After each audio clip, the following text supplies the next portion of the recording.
Ada sebuah kisah unik dalam kehidupan rumah tangga Abu Talha dengan Ummu Sulaim yang diangkat dalam banyak riwayat yang sahih. Dan saya yakin teman-teman mungkin sudah tahu kisah ini ya, karena pernah saya sampaikan. Mungkin teman-teman juga pernah dengar dari para asatidz dan duat kita. Tapi saya sebutkan karena memang di buku kita disebutkan dan perlu disampaikan karena ini berhubungan memang dengan kisah orang yang sedang kita bahas. Abu Talha dikaruniai anak dari Ummu Sulaim. Kalau Anas tadi dari suami pertama, ini dari Abu Talha dapat anak. Anak ini laki-laki, tampan, badannya sehat. Satu hari, setelah beberapa hari dia lahir, anak ini sakit keras. Lalu kemudian Abu Talha bingung, karena dia merasa ini anak pertamanya, dia bangga dengan ini. Maka pada saat itu saudaraku seiman, dia terus menjaga anak ini. Dia cuma keluar sholat, dia kembali lagi. Pas menjelang maghrib, kata Abu Talha, wahai Ummu Sulaim, saya akan pergi, gitu kan, ke masjid, duduk bersama Nabi SAW sampai menjelang Isya, lalu saya balik. Tolong jaga baik-baik anak ini. Dia bilang baiklah. Baru keluar rumah Abu Talha, anaknya mati. Anaknya meninggal dunia. Lalu Ummu Sulaim berkata kepada Anas, anaknya, dan orang-orang ada di rumahnya, ada beberapa orang pembantunya di rumah, dia mengatakan, saya memohon dan meminta kepada kalian jangan ada yang sampaikan ke Abu Talha tentang keadaan anaknya sampai saya sendiri ceritakan. Kata mereka, baiklah. Lalu kata Anas radhiyallahu anhu, saya menyaksikan ibu saya dandan yang belum pernah dandan sebelumnya secantik itu.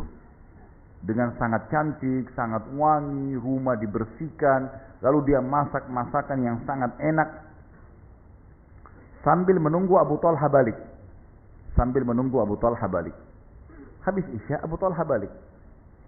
Ummu Sulaim yang merupakan ibunya anak itu, biasanya ibu-ibu perempuan lebih banyak terkena perasaan. Tapi dia bagaimana dia melakukan ini karena keimanannya. Maka Ummu Sulaim radhiyallahu anha langsung menyambut istri suaminya depan pintu, diajak ke tempat makan sampai kenyang, lalu kemudian dia menggoda suaminya, lalu kemudian terjadi hubungan biologis. Setelah selesai, Abu Talha sudah kenyang, kemudian juga syahwatnya sudah terpenuhi, jiwanya sudah merasa tenang, baru kemudian Ummu Sulaim bertanya, wahai Abu Talha, bagaimana menurut kamu kalau seandainya ada tetangga minjamin kita sesuatu, lalu dia minta kembali. Ada orang pinjamin sesuatu lalu dia minta, dia pemiliknya. Kita tahan atau kita kembalikan? Kata Abu Talha, demi Allah harus dikembalikan. Haknya orang, gitu. Lalu kata Ummu Sulaim, kalau begitu berharaplah pahala dari Allah karena anakmu sudah diambil oleh pemiliknya, oleh Allah. Abu Talha tiba-tiba marah.